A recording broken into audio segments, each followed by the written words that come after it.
നമസ്കാരം. ഇന്ന് 2025 മെയ് 1 വ്യാഴാഴ്ച. ഇന്നത്തെ പ്രധാന വാർത്തകൾ.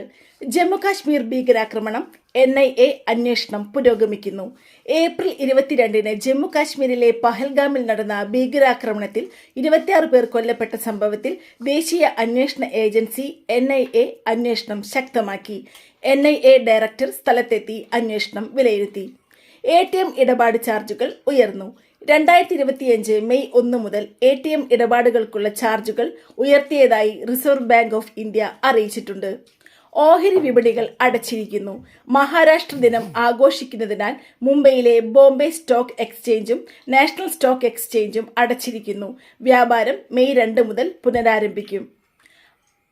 ലോകമെമ്പാടുമുള്ള തൊഴിലാളികളുടെ സമർപ്പണവും സംഭാവനകളും ആദരിച്ച് ഇന്ന് അന്താരാഷ്ട്ര ലേബർ ദിനം ആചരിക്കുന്നു.